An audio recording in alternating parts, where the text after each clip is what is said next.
Hello everybody, Jeremy Dickinson here again. This is part 3 of my video lecture series on Plato's Apology.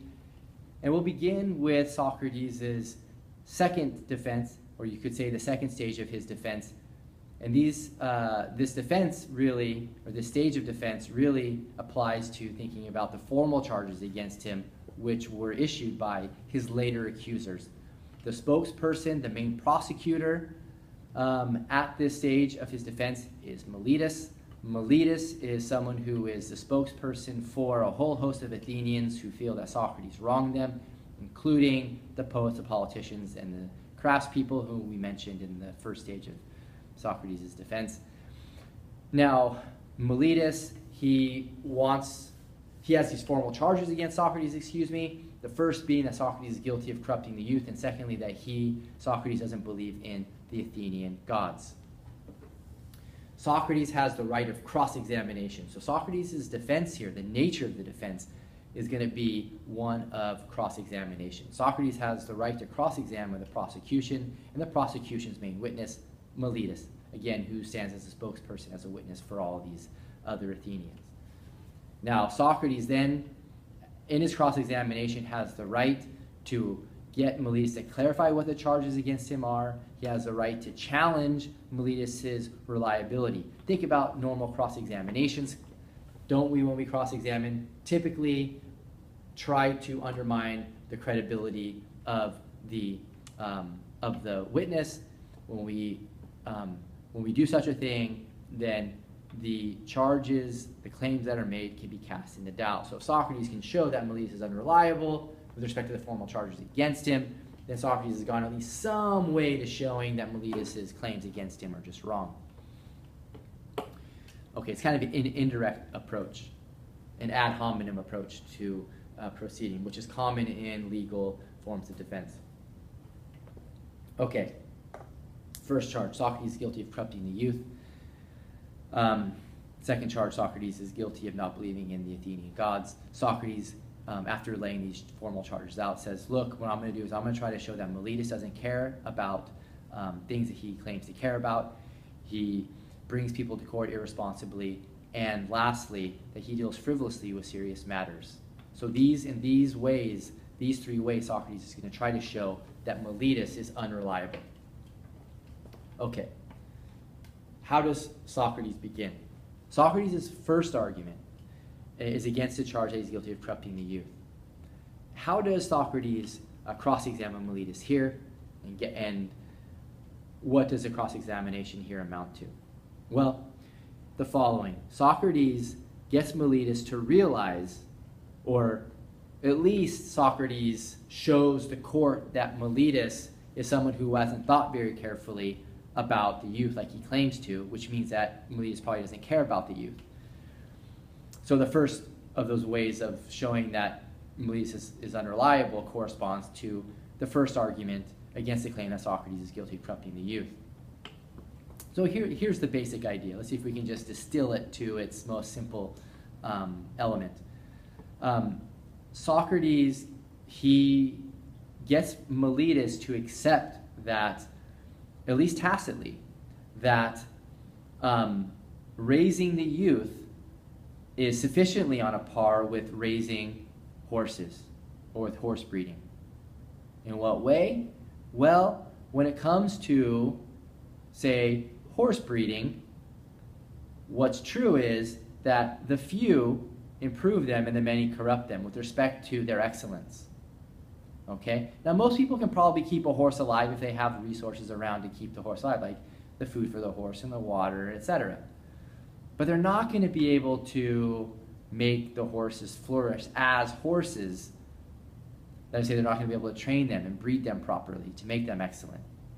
Okay? So the very few are going to be able to do that. Socrates says, well, if that's true, then given the sufficient analogy holding between horse breeding and raising the youth, the very same should be true with respect to the youth. The very few improve them and the many corrupt them. This is a problem, okay, for Meletus, because Meletus has claimed that the few corrupt and the many improve the youth. How so? Because Meletus says that only Socrates corrupts the youth, makes them worse, and all other Athenians make them better. So Meletus seems to be committed to a kind of contradiction here. He hasn't thought this through carefully enough. Meletus didn't try to object to Socrates' claim that there seems to be, it's an implicit claim, that there's a sufficient and relevant analogy holding between raising horses and raising the youth. So we can assume that Meletus hasn't thought carefully enough about the issue, so we can say, or at least Socrates can conclude, by saying that Meletus doesn't care about the youth like he claims to. And remember, Socrates was going to try to show that Meletus doesn't care about things he professes to care about, including the youth. Okay, so that's kind of a subtle point. The passage is opaque and hard to follow, but if you read it carefully, you see that the argument there really rests on assuming that there's a connection between making the youth excellent and making horses excellent. Both require experts. Both require the few who know how to raise the youth, know how to breed horses. Okay, that's the first line of argument. Second line of argument involves thinking about a claim about human nature, namely putting oneself in harm's way. And what Socrates gets Meletus to accept is the idea that nobody willingly puts themselves in harm's way. Yet, Meletus is also committed to the idea that Socrates willingly puts himself in harm's way. How so? Socrates says there's two options here. Either he corrupted the youth willingly or unwillingly. If he corrupted them willingly, then he put himself near those who do harm. And Meletus accepts this. So if Socrates puts himself near those who willingly do harm, then he puts himself in harm's way willingly. So Socrates says, look, that can't be right. That goes against human nature. So I couldn't have corrupted the youth willingly, as you've said, because to do so would mean that I would willingly put myself in harm's way, which I wouldn't. But suppose Socrates corrupts the youth unwillingly. Let's consider that second option. Well, then he shouldn't be brought to court. He should be privately rebuked and educated, rehabilitated, as it were, for corrupting the youth. So either way we go, it looks like there's a problem. And so Socrates claims that Meletus brings him to court irresponsibly. Because if he corrupted the youth, it could only have been unwillingly. Okay, so that's the second argument. So I like to call the first argument the horse breeder's argument. Okay, the second argument is the harm's way argument. Okay, and those two arguments, they are Socrates' arguments, two arguments I should say, against the claim that he's guilty of corrupting the youth in his cross-examination. The final charge, or the second charge against him, remember, is that Socrates corrupts the youth. Socrates doesn't believe in the Athenian gods. We just dealt with the claim that Socrates is guilty of corrupting the youth. Socrates gave arguments against those. We have to deal with the second charge. Socrates doesn't believe in the Athenian gods. Socrates, he's confused in his cross-examination. He asks Meletus to disambiguate, because it appears ambiguous, the claim that Socrates doesn't believe in the Athenian gods. Does Socrates believe in the gods, but just different gods than the Athenians believe in? In this case, he's kind of a heretic or believes in heterodox gods. Or is Socrates an atheist? And Meletus says, oh, I think you don't believe in the gods at all. You're actually an atheist. Okay, this is significant because naturalists were often claimed to be atheists. I mentioned naturalism earlier. Socrates is being confused with being a naturalist. And naturalists were those who, remember, study the things in the sky and below the earth. And so they seem to deny the divinity of objects that were taken to be divine. And so were deemed atheists. Socrates is being claimed by Meletus to be an atheist. In fact, he's being confused with Anaxagoras. Socrates bluntly says back to Meletus at this stage of the dialogue, this stage of the cross-examination, you have me confused with Anaxagoras, you don't even know who I am. Socrates thinks he has an easy response to this one. It's really a straightforward argument. The argument is this: look, Meletus, in your deposition against me, you claim that I believe in spiritual activities. Okay, we learn later that the spiritual activities involve Socrates' relationship with this godlike figure. He calls it his daemon, not to be confused with his demon. But his daemon, a godlike figure who guides him in his life. And Socrates says, since you think that I believe in spiritual activities, then you must commit yourself to the claim that I also believe in spiritual realities. But what are spiritual realities other than the gods? So then on your view, I can't be an atheist, so you've contradicted yourself now. Once you've properly laid out the charge against me, so you say I don't believe in the gods, that charge amounts to I'm an atheist, but clearly I'm not an atheist, and you can't even say I'm an atheist. So you really are acting the part of a fool or a jester here, Meletus. So that really concludes Socrates' cross-examination. Socrates cross-examines Meletus, and here with this atheism argument, as I call it, against Meletus, Socrates shows that Meletus, he deals frivolously with serious matters. What are the serious matters? The serious matters involve religious beliefs, okay, and religion. Meletus is dealing frivolously with religion and another person's religious beliefs.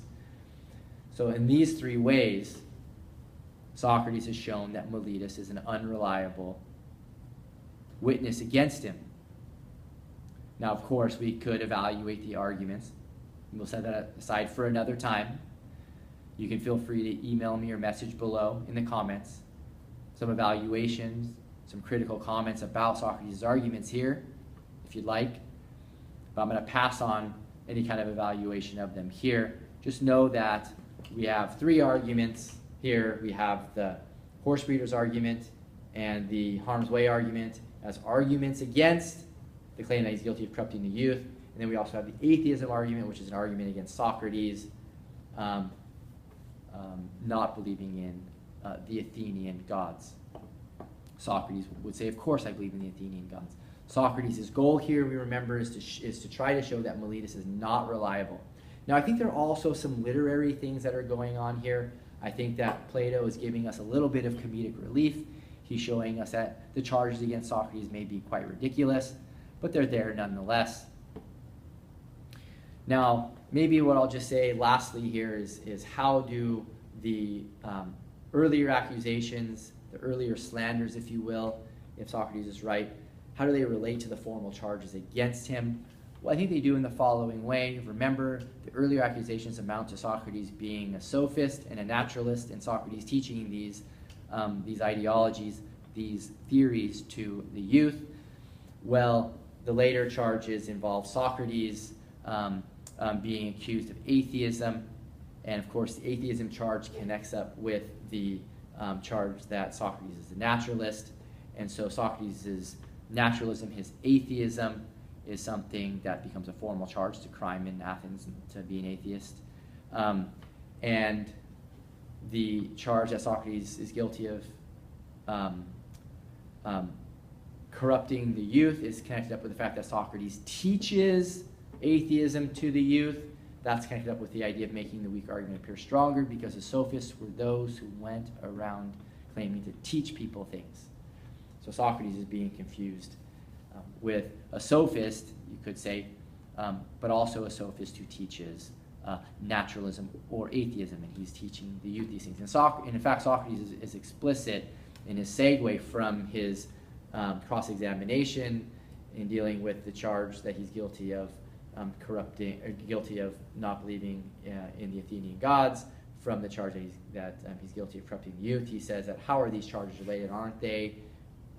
Because you would say that I corrupt the youth by teaching them falsely about the gods, or teaching them that I don't believe in the gods, and thus really imposing and teaching atheism. So that really concludes the second stage of Socrates' defense, his defense by cross-examination. Many people take the cross-examination part of the dialogue to be very central to it. I think that it's probably a bit overrated in terms of thinking about the overall defense. But I'm going to have to leave it at that for now, and I'm going to move on to stage 3 of Socrates' defense in the next video lecture.